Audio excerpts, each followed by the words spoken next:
it over to your, just a little bit. No, that's it. Perfect. That's great. Framed you properly. Okay, great. We're coming up in. I'm gonna mute you until I bring you up. Okay. All right. We're up in 5. Hey everybody, welcome to the Santita Jackson Show. I'm back. Woo, woo. It's a joy to be with you. It's a joy to be with you on this wonderful day. We've got a lot going on. I mean, it seems like whenever I turn my head, it's like everything just goes crazy. The wheels come off, right? We've been talking about World War III, theoretically, but we could be on the precipice of it.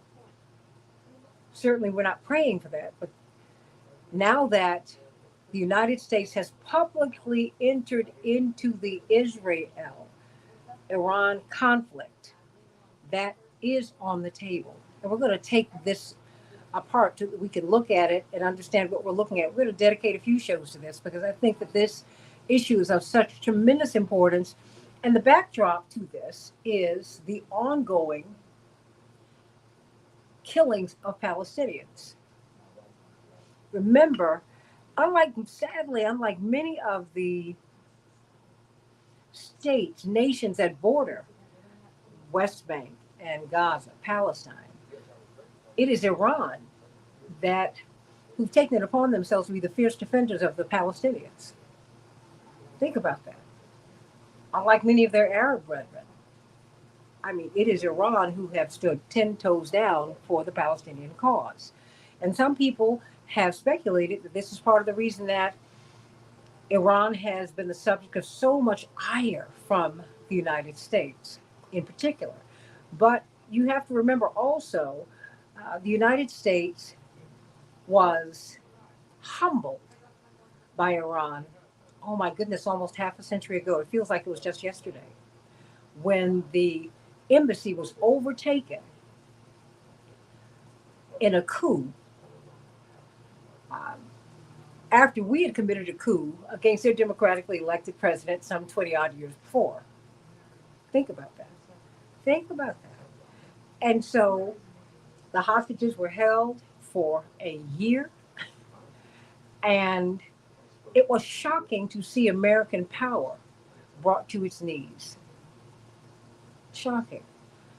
And they've continued to pay the price. But let's talk about that. Let's talk about that. Let's talk about the nuclear power that they've been able to pull together, that they've been able to build. But they have, unlike other nuclear powers, or countries possessing nuclear power, they have said we do not, and they have proved that they do not want to use it to build a bomb.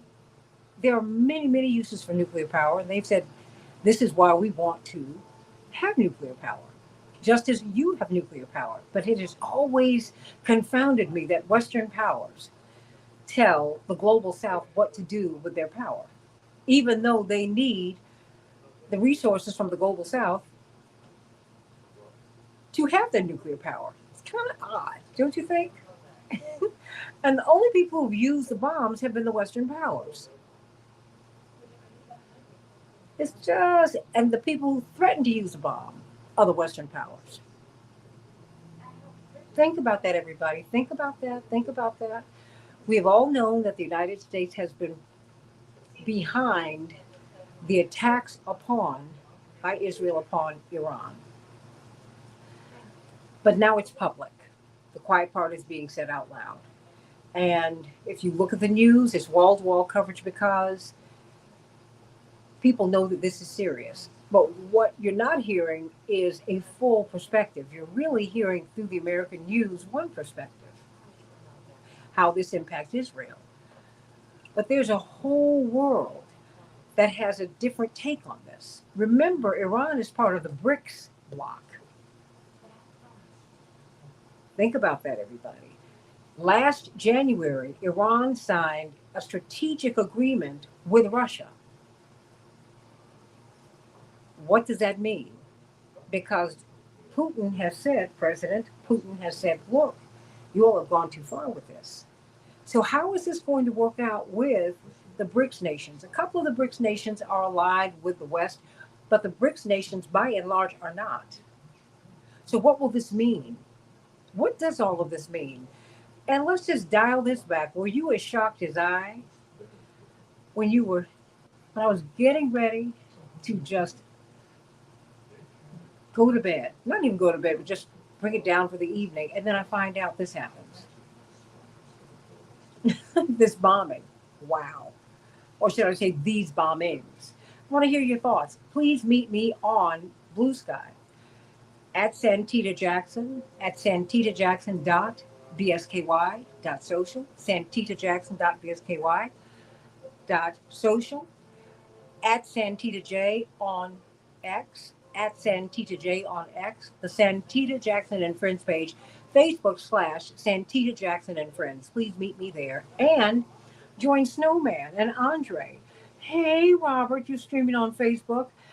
Everybody, please meet us on the Santita Jackson Show YouTube channel. I need you to like and subscribe and share the show. I want to hear what your thoughts are. We've got Ronnie Patrice, Palestinian American. She has been a nationally renowned political organizer and operative for several decades, for a couple of decades. And I want to hear what her thoughts are, because there is a political play here as well. Because most Americans, by a very large margin, do not want America to be involved in this.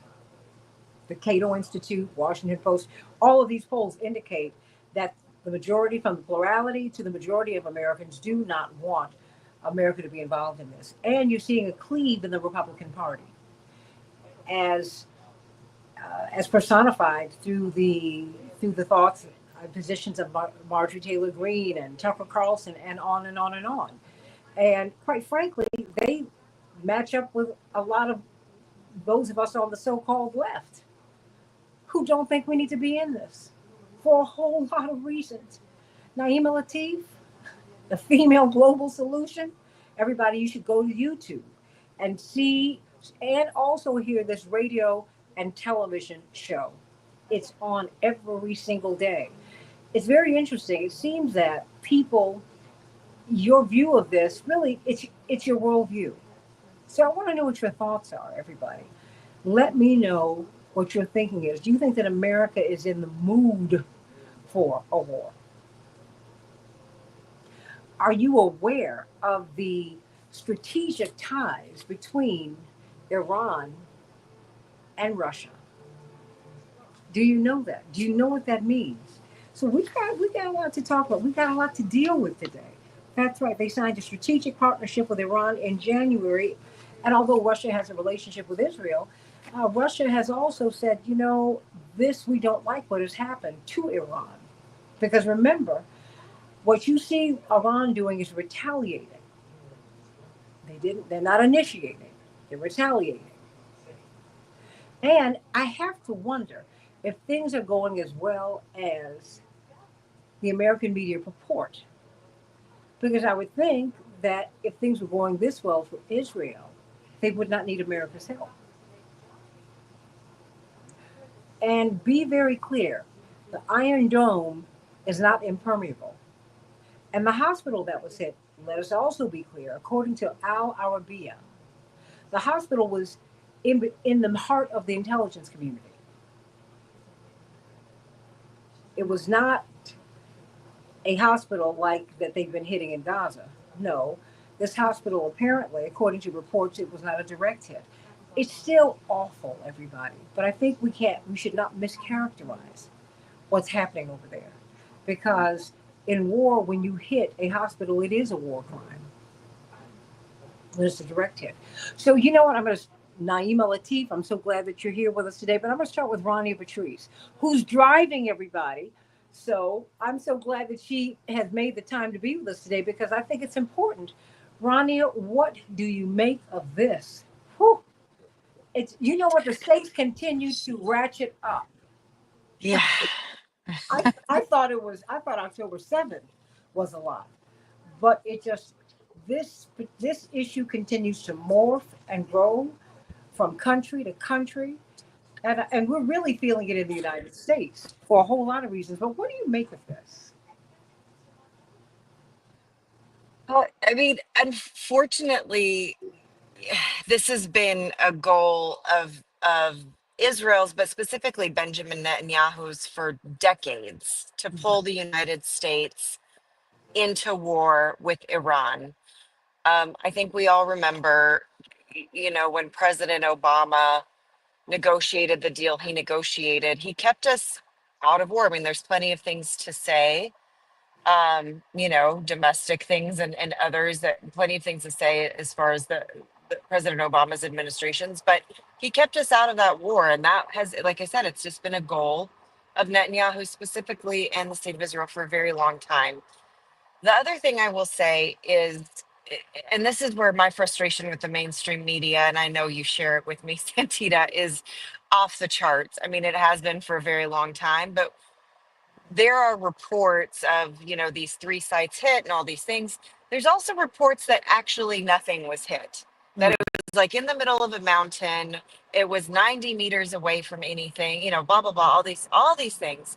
And so, I think my hope is that this is, it's weird to say this, but best case scenario in this moment seems to be that this was performative. They Mhm. did actually let Iran know ahead of time, and we're not going to actually get into another forever war, because we should have learned that lesson already, over and over and over again. We should have learned that lesson, but as we know, oftentimes that's not the case. But I'm hoping that's where we are. I don't think we know yet. And obviously, this president is erratic, and, and he's got folks around him who are pushing him along. But then, just like you said, not our not, not our most favorite allies out there pushing back against it, whether it's Steve Bannon, y'all. This is nuts. But you know what? But Rania, I will say this, as I bring you and Naima on. When I'm looking for allies, I don't really care about that because we all come at our conclusions from a lot of different places, even when we occupy the same ideological space.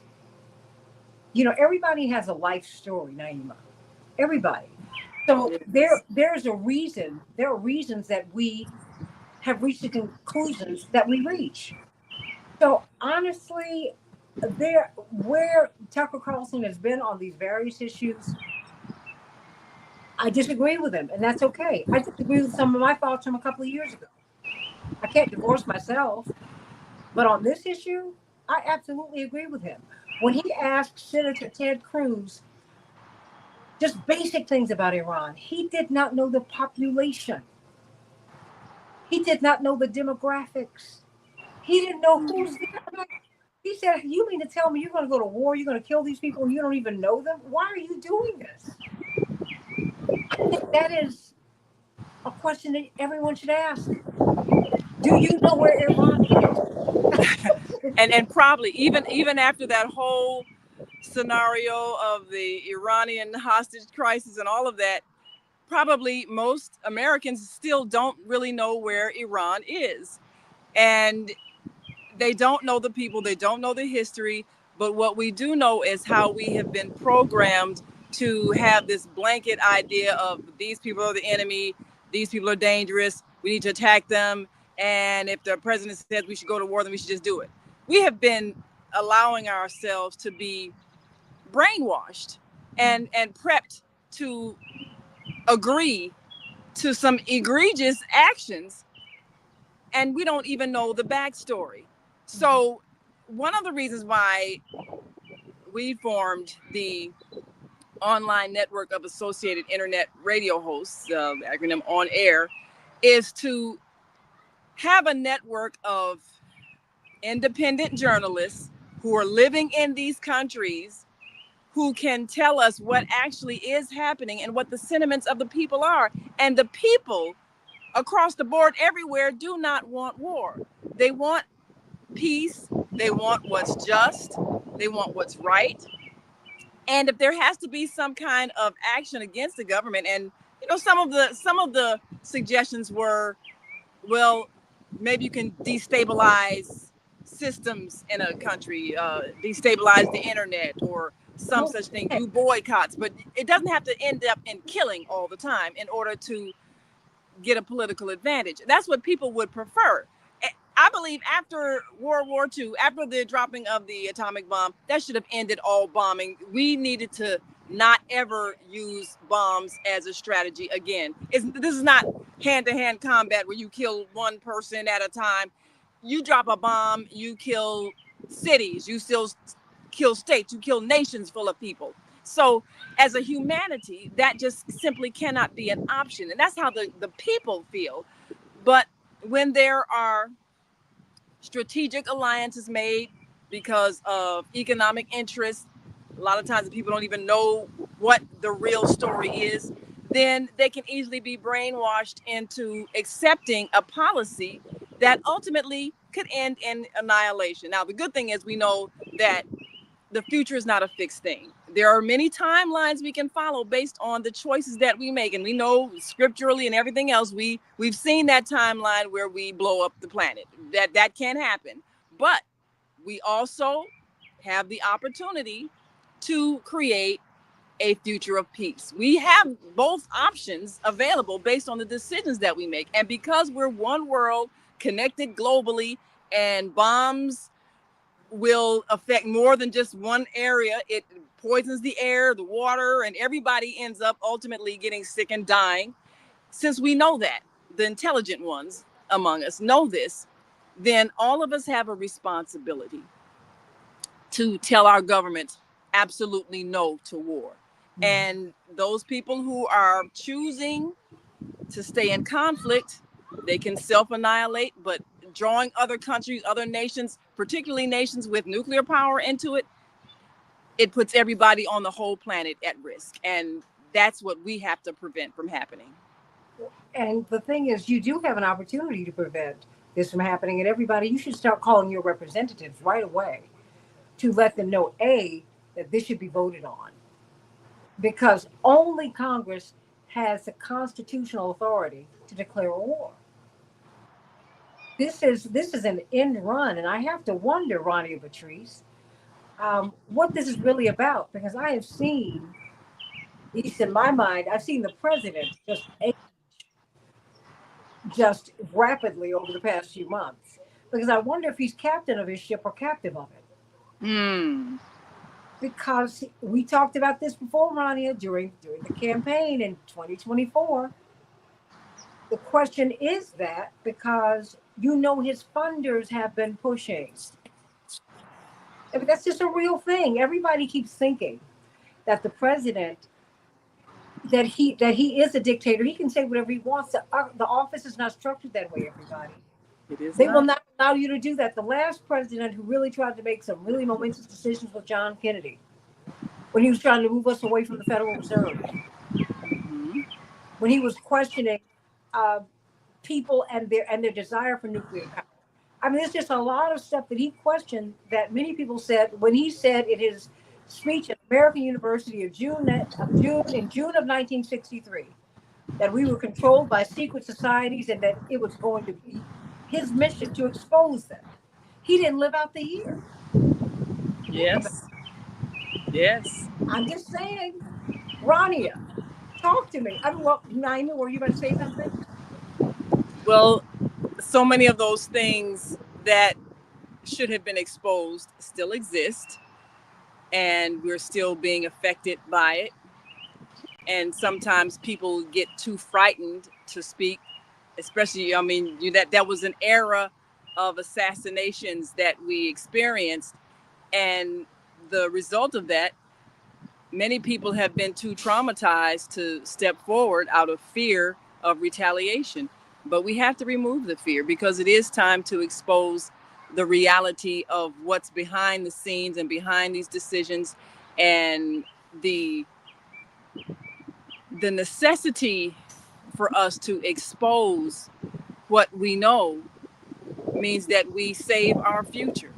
we can go down the timeline of peace as opposed to continuing this underhanded uh, strategic destruction that happens to anybody who opposes Israel having dominion in an area where it really should not have had. And the history behind that, it's not going to work, and it's never going to work. And it's going to continue to be a hot spot until, and of course we have said, and many leaders with wisdom have said, there has to be a two-state solution. You're not going to continue to just abuse the Palestinian people and nothing happened. They're not going to allow it, even if they don't have weapons. They've got allies with weapons, as we see.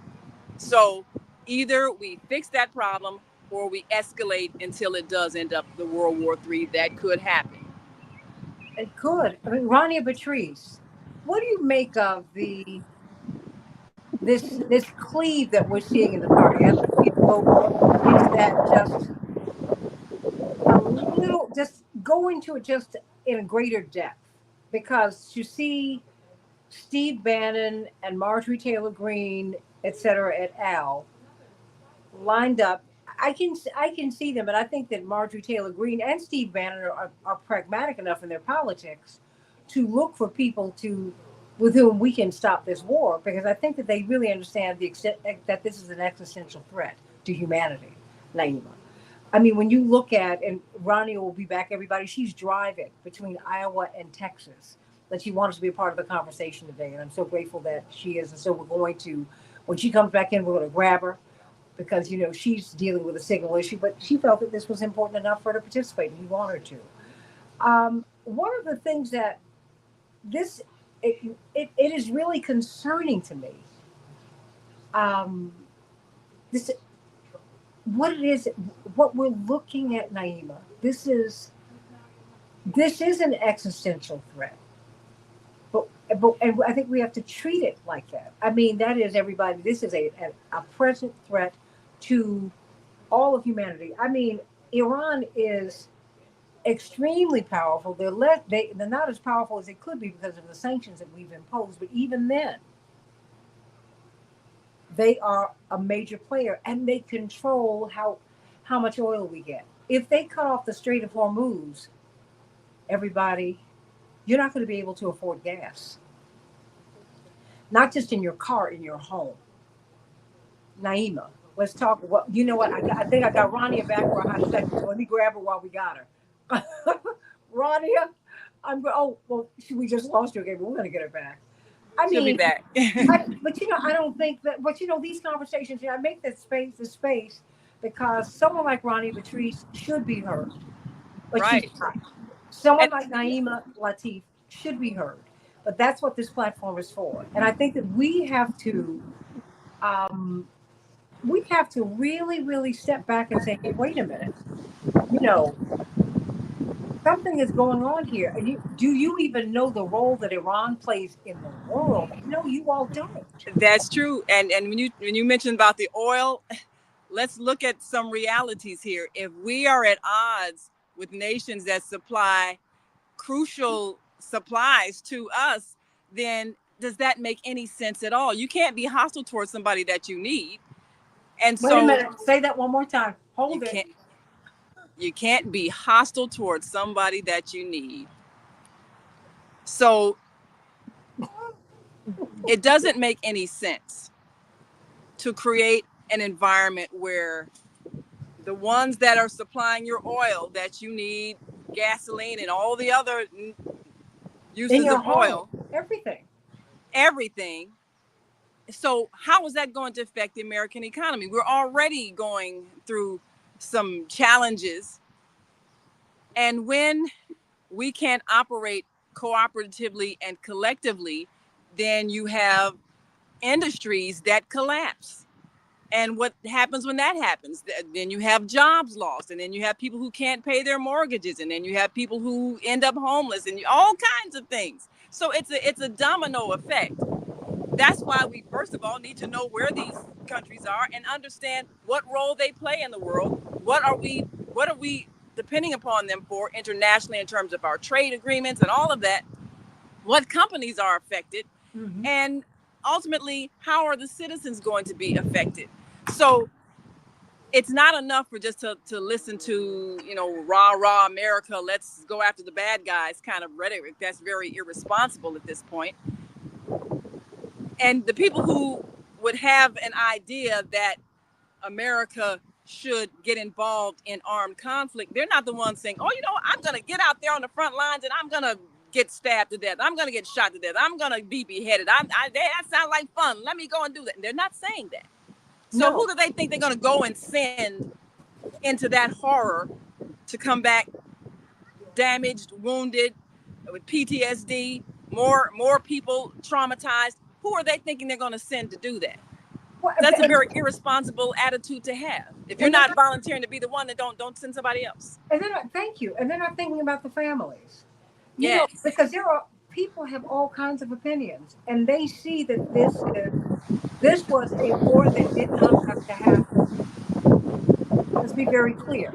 So how must these how do these soldiers feel, but how do their families feel? And how does it feel that before you're deployed on this mission that is so dangerous, you're given a steak and lobster dinner? They don't get steak and lobster every day. So I mean, no. That's the meal that they got. This is insulting everybody. These are human beings. They are not cannon fodder.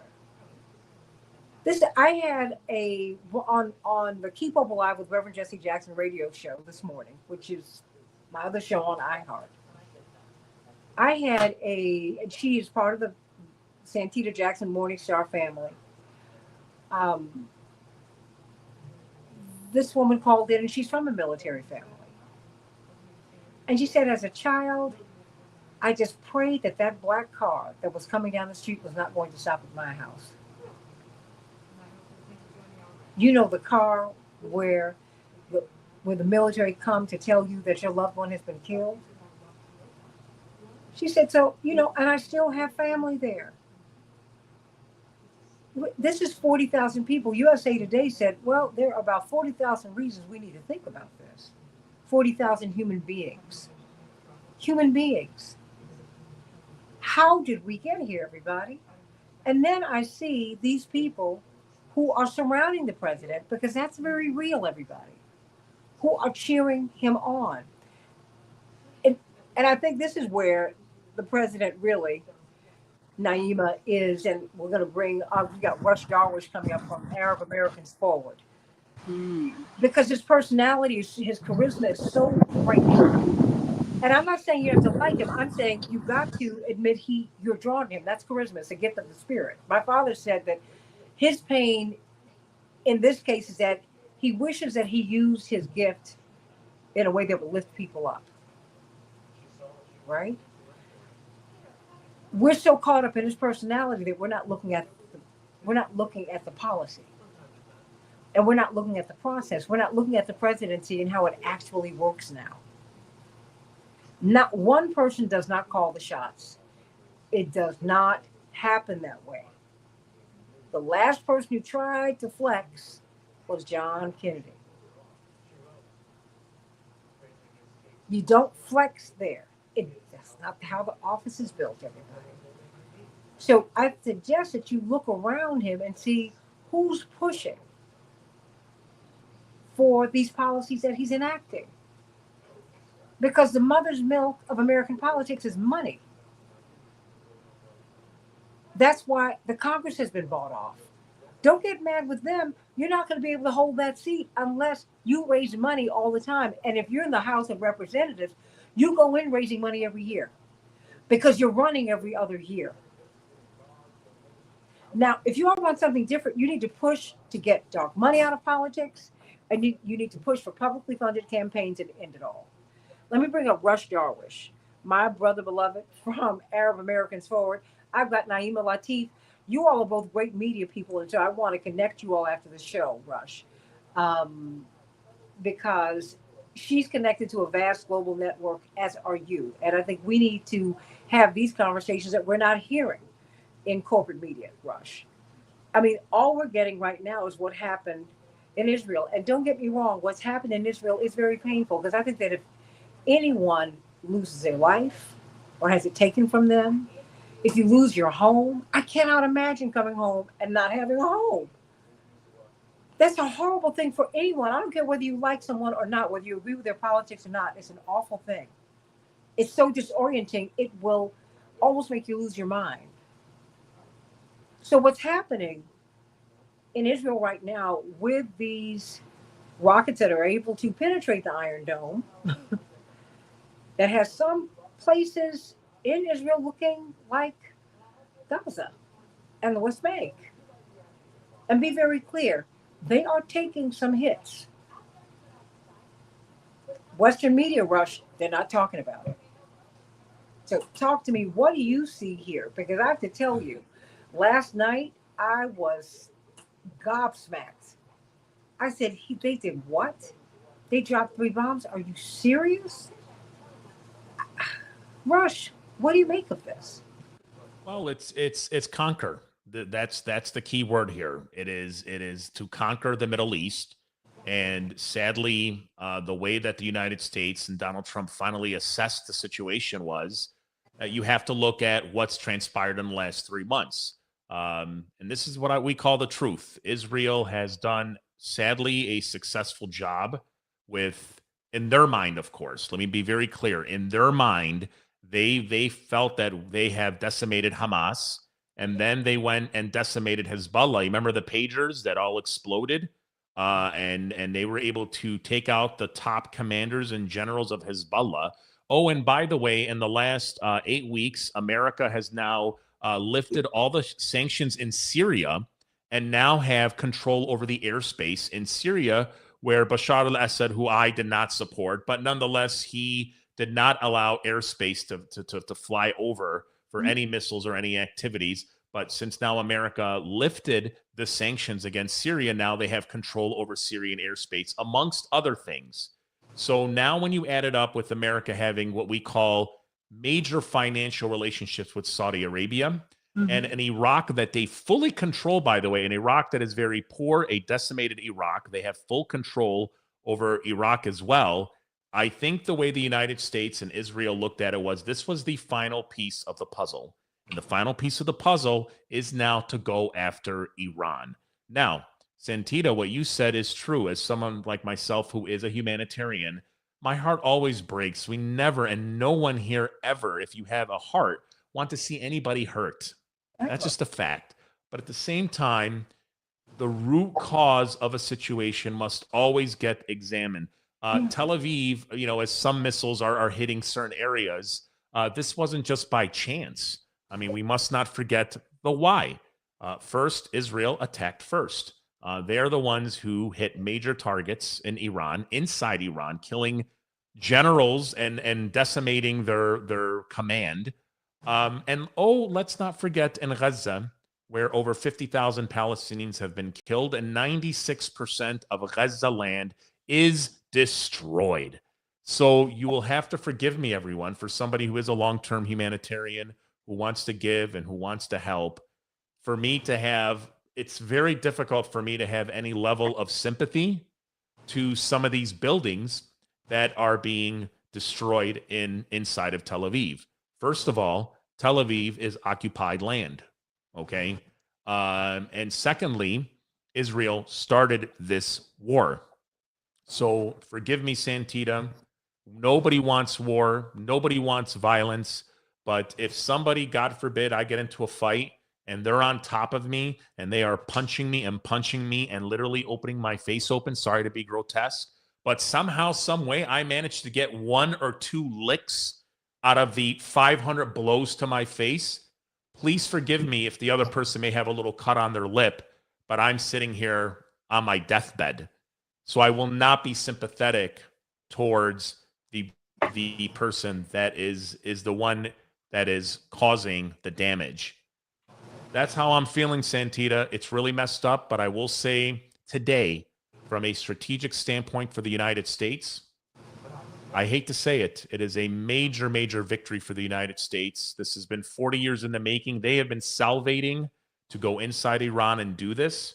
Benjamin Netanyahu, the prime minister of Israel, he has been dreaming about this for over 25 years. And he finally knew that there's a president right now in power where he just had to massage his ego in order to achieve his means. He has played Donald Trump. Don't get me wrong, the Israeli government has played our government multiple times, but the Israeli government this time around knew they had the one. They knew that they had the president where they just have to stroke his ego to get him to go on board. And that's exactly what happened. You couldn't do this to Obama, you know. Well, no, well, the thing is with Obama, you know, he had another set of issues and it was another time because this was pre-October 7th with him, right? So there's that, because what we're looking at is, it's, you know, it's beyond Trump's personality. This is policy. Look at the people who funded his campaign. Look at the people who fund all these campaigns. It's not just people who, the Israeli lobby. No, you've got Big Pharma. That's why they hated Robert Kennedy. That's right. You've got the big farm industry. I mean, and so they have tremendous sway over HUD, agriculture, and all of that. I mean, we need to understand how politics works, Rush Darwish and Naima Latif. Because we don't really understand all the players. We keep thinking that it's about a person, and then we mistakenly believe that if we elect a person, that they're going to change everything, and we don't have to do any work. I mean, because even now, I think we should be pushing Congress to demand that the president come before Congress and make a case for war. If this is what you're going to do with $1 trillion military budget, well, while Americans are starving. Oh, Naima, do I have you muted? I'm sorry. Let me unmute you. I'm sorry. Well, Santita, you said a thing that really pinpoints where the challenge comes from. The fact that everything in American politics is tied to fundraising. Who finances you? Who gives you the money so that you can run for office and keep your office once you get in there? And who are you beholden to because they financed your campaign? So too often, people might go in with a certain set of values, but they have to dance to the tune to the one who financed them. And ideally, and perhaps because the media systems are changing, we can remove the financial incentive behind politics so that we can elect people and they can actually represent the values that they claim to have when they were running, as opposed to the values of those who finance them with big money.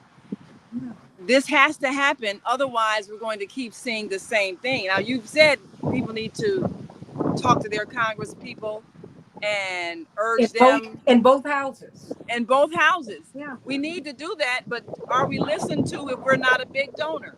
And that's a big question. And all of us receive the text messages and the emails all day long, asking for money. We all do that. And the 5, 10, 20, 50, $100 we can give, does that even match the major contributions of economic interests that are steering the policies of the government? But wait a minute, but you know what does wag? You know, let us be clear that the dog wags the tail can't wag the dog. When people come together, the mistake that we make, Rush and Naima, is when we try to do it by ourselves. You want to go fast, go by yourself. If you want to go far, you got to go in a group. That's true. That's when we have to start knocking on doors and organizing people, because there is strength in numbers. That's true. And ultimately it's votes that get you elected, not money. You know, the idea is you have to spend money to advertise and that'll make people vote for you, but that's not necessarily the case. Yeah. And I do believe that we can change the narrative behind that, because as you said, when you organize, when you use the systems that you have to organize and put the word out and make it clear who actually supports your agenda, I believe that we can change the face of American politics.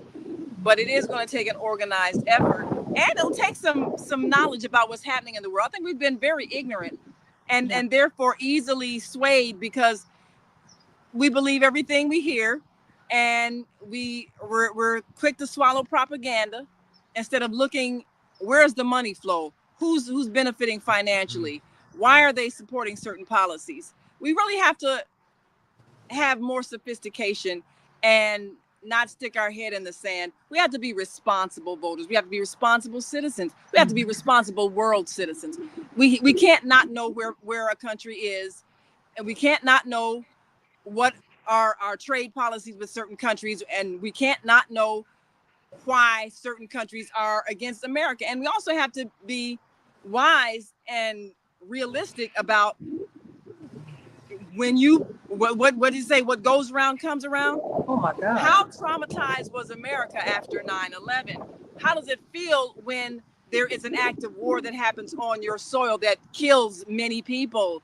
And are you able to even emotionally recover from that? Well, if you do that to somebody else, it'll be done to you. So we really have to decide we're not going to support any acts of aggression. There are other ways to change policy, and we do need to let our representatives know we're not going to have you make us be targets for somebody's retaliation. We're not going to do it. And stop calling it a regime, Rush and Naima. It is an administration. Yes. They have an administration. You don't have to like them, but it's their government. It's That's their true. business. That's regime change. I did not vote for President Trump. I did not. But if someone came into my country and tried to remove him, I would say, wait. Right. Let's just say, hold on, that's wait a our minute. responsibility. You're not going to tell us who we can have. We'll make that decision. It's just like we might not like him, but we still going to make the decision. With my family, we can fight all day long, but when other people come in, we're like, whoa, wait, hold on. Your relationship. I'm like, hey, honey, I'm mad with him. I'm about to really be angry with you because you leave him alone because he's my problem. That's not what we do, Raj. Yes, I said it. I mean, at the end of the day, this comes down to impact on Americans. I think the way that the administration is assessing right now is how or what kind of retaliation will actually come from Iran. Based on what the Western media and the Trump administration is telling you, like, we've destroyed them. They're already, think about it. They came out last night, Donald Trump came out and essentially said this was a spectacular success. And that's it, that this is pretty much over. And this is where the problem comes, Santita, is that usually Americans, us, we do not impactfully go out and make change unless it directly, truly affects us. And right now it's too early to tell. And I've always said this, and no one would ever preach, God forbid, for anyone to ever retaliate here on the United States, ever. And like you said, like, look, we're not perfect, but if you hit our country here in the United States, I admit this is where, as an American, I can say this is the reason why this is happening, but I will never support it. But unfortunately, either you hurt Americans when it comes to paying for gas, which is very possible because Iran has announced that they're going to cut off the area where oil flows through, which can devastate the economy, not just the United States. So you're speaking of the Strait of Hormuz, right? Yes. And if we lose that, and let's just, again, this is if there's a situation where Americans are faced with having to pay $5 for a gallon of gas, guess what? This is where America will now start acting, and they will go to their congressmen and say, hey, we've got to stop this. Until then, America will continue to do what they are doing. They're going to be reckless. Now, God forbid, the other avenue where America will react is if, again, God forbid, we as Americans get hurt in terms of retaliation. And why do we have to wait for that? Why do we have to put ourselves in a position where now, God forbid, we have to be fearful that there could be retaliation against America in some way, shape, or form? The problem is, Santita, is most Americans they're not proactive. It's going to be a reactive measure. And there has not been enough for Americans to do exactly what you're suggesting right now is, hey, we need the people to rise up. Unfortunately, it has to hurt us in a certain way. And I think that's a real shame. It shouldn't have to come down to that.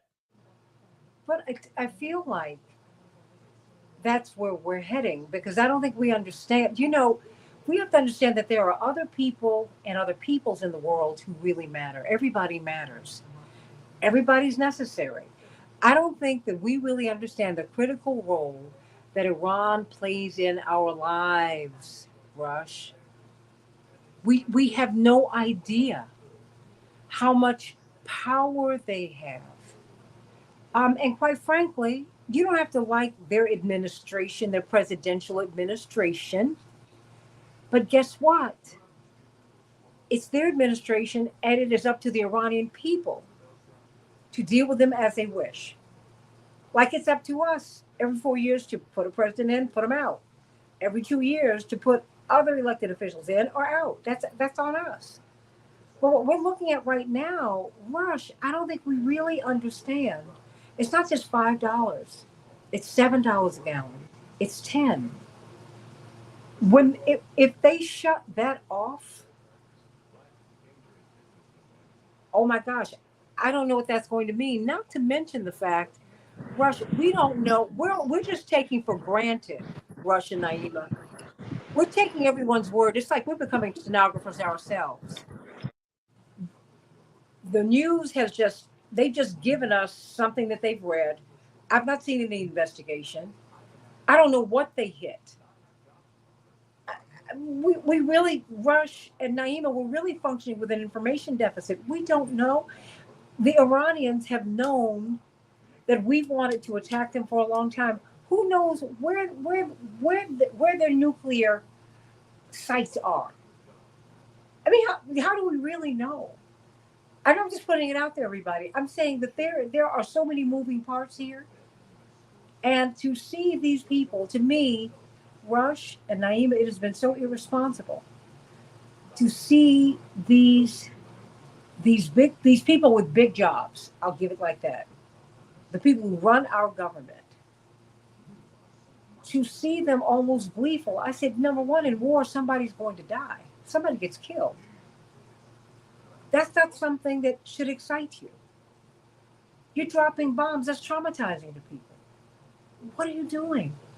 And do they understand how this is making us look internationally? Rush. Tell me, because you've got family in that part of the world. How are people looking at us? Yeah, first of all, Santita, I want to make sure, do you all hear me? It seems like I might have an internet connection. Do you guys hear me? No, that's okay. Your face is frozen, but we hear your voice. Luckily, it's not the worst freeze frame that I've seen in my life, so I guess we'll roll with it. He's so handsome, but that's all right. Well, you're so kind. Thank you. So you're right. I mean, America, here's the thing, though, Santita, and you know me, I kind of come across a little bit more pragmatic. What we've learned is that the United States doesn't care. Israel doesn't care. The fact that we are unpopular, the fact that we are supporting a genocide in Palestine, and now we are essentially invading another country, being Iran. And like you said, Santita, we may not agree with them, but we don't go in there and throw bunker buster bombs, attacking their sites. But America does not operate on popularity, whether the world likes us or not. The way America operates is, are you hurting this country financially, or are you hurting elected officials? Are they losing their job based on a policy issue? And yes, I will say, Santita, and I've been on your show many times now, we have now reached a point where Middle East policy is now a growing issue when people vote. Yes, gun control is important. Pro-choice, pro-life is important. Medicare, do we believe in universal health care? Important. But Middle East policy now is important. And until votes come in that hurts elected officials' jobs in Congress and the U.S. Senate, America will keep going with this level of policy. And their policy is to conquer the Middle East. How do we stop that? Unfortunately, right now, Americans have to feel like they're being affected by it. You know, and we all know right here on this panel that we know the future outcome. But unfortunately, voters today don't feel it, and they have to feel it.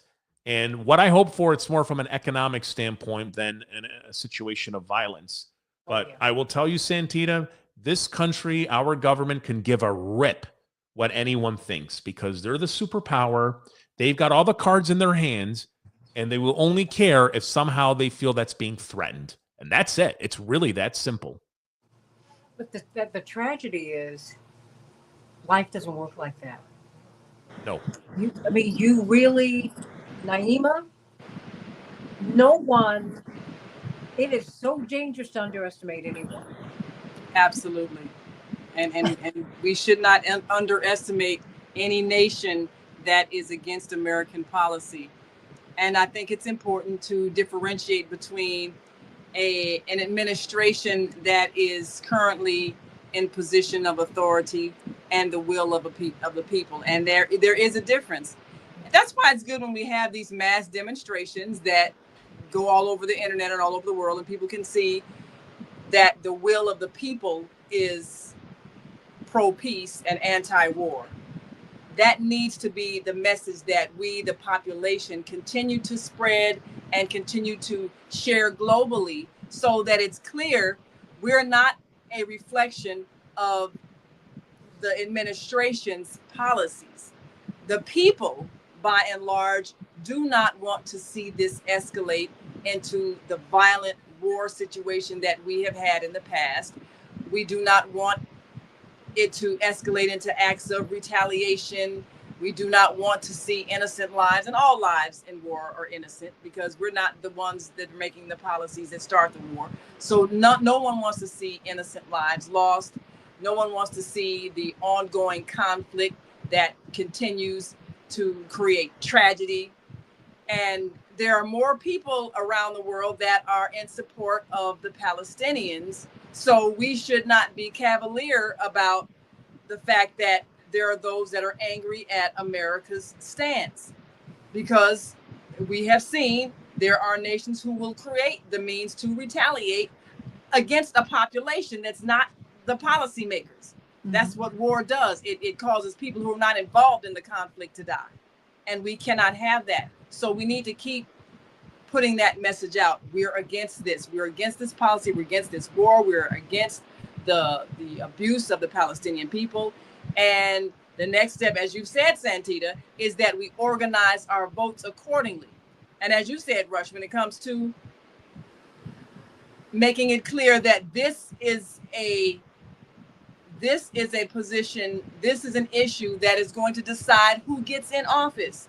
If you are pro-war, if you're not sensitive to the needs of the Palestinian people, then you don't get reelected. That means you don't have a government job. So if in your own best interest, you'll change your position.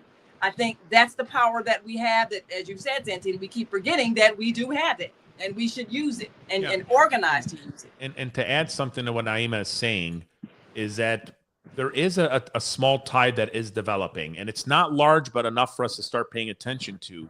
Marjorie Taylor Greene, MGT, you guys know her out of Georgia, and Marjorie she's Taylor like, Greene, she's as radical can get. Tucker Carlson, who not radical, but these are Candace Owens. These are right-wing voices that are coming out, and they are speaking against what is happening in Gaza, speaking against what is happening in Iran, speaking about how this country, our country, the United States, is spending trillions of dollars on wars abroad, when a fraction of that can change so much in this country, from schools, infrastructure, our healthcare system. And I got to tell you, I've always said that, as a Palestinian American, it's the Naimas and the Santitas that will have more impact supporting Palestine than me, the Palestinian. Now, in regards to Candace and Congressman Green, Tucker Carlson, those are the voices, believe it or not, that would have more impact about America getting involved in these wars.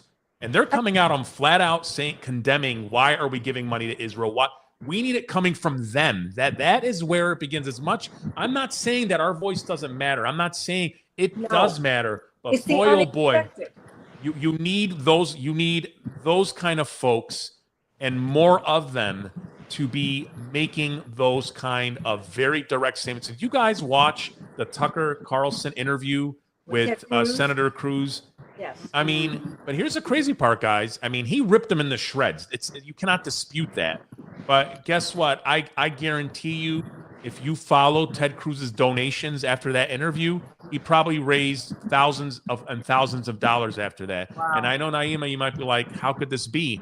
Because ultimately his number one job wasn't to try and beat Tucker Carlson in a debate. His number one job was to pledge his allegiance to Israel at no cost, no matter what they say, what they do. He said, I am born. Think about this. I was born to support Israel. Whatever he says after that doesn't matter. He is not out to please us. He is not out.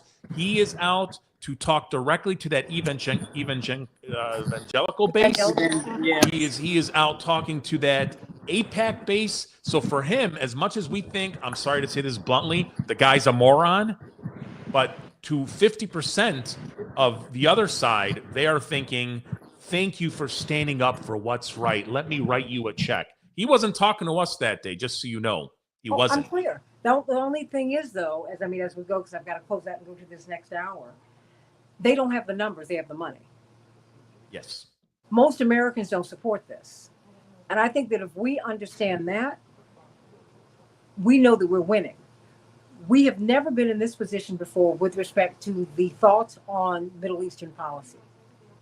So, of course, he's going to get fundraising because you can have one or two people cut some big checks. But the fact is, the majority of Americans don't want this.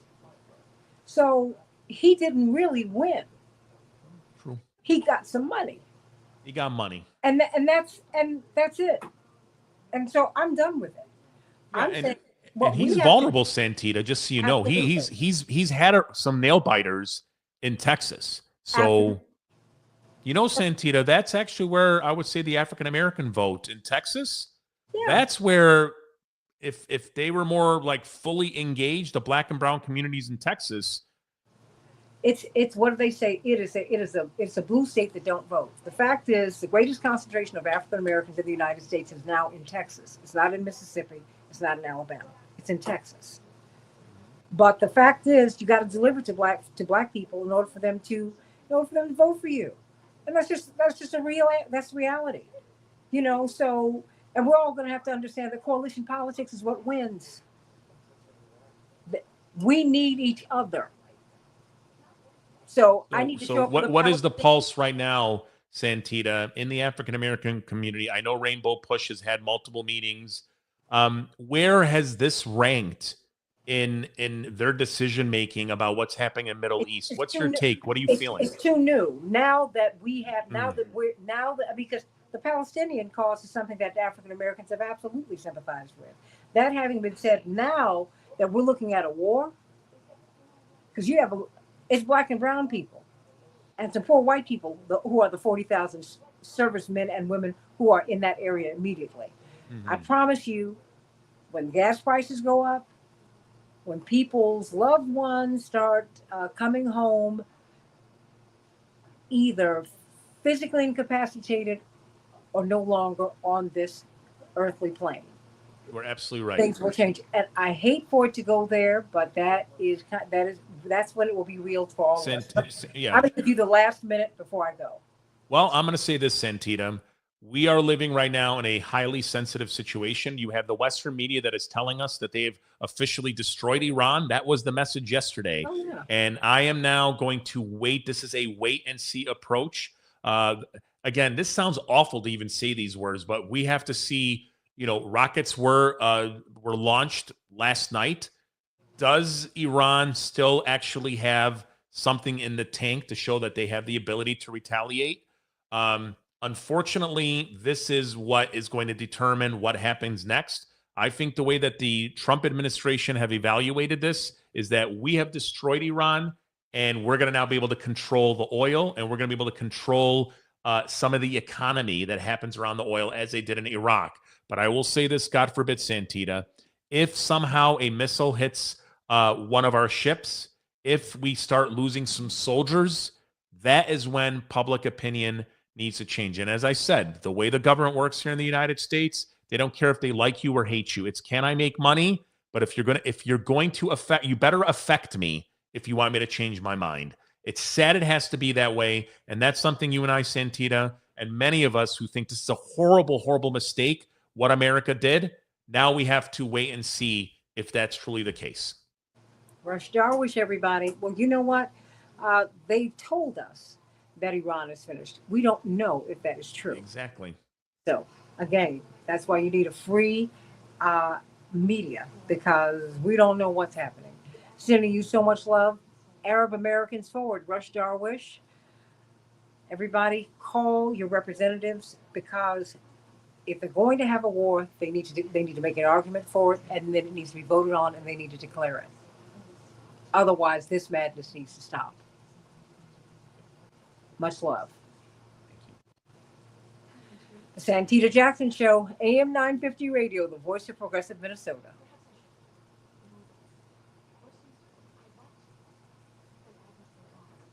Thank you. Thank you, Be sweetie. Oh, well, you Appreciate know what? I'm going to bring on Dr. Zunez, even though I have another link for him. But you know what? I'm just going to cut Either this. one. Everybody, I'm take on care. both right now. I just wanted to Oh. hear the end of this conversation. Oh, okay. Well, then you know what? All right, then I'm going to close this out. And you know, but Okay, great. you know, Okay, I'm waiting on you the other know, line, so it's fine. well, do you know Rush Darwish? I don't think we met before. He's a brilliant academician from the University of San Francisco. And Rush Darwish is someone who's very active in politics here and media here. Well, he's been active in corporate media for a long time, but he's an independent now.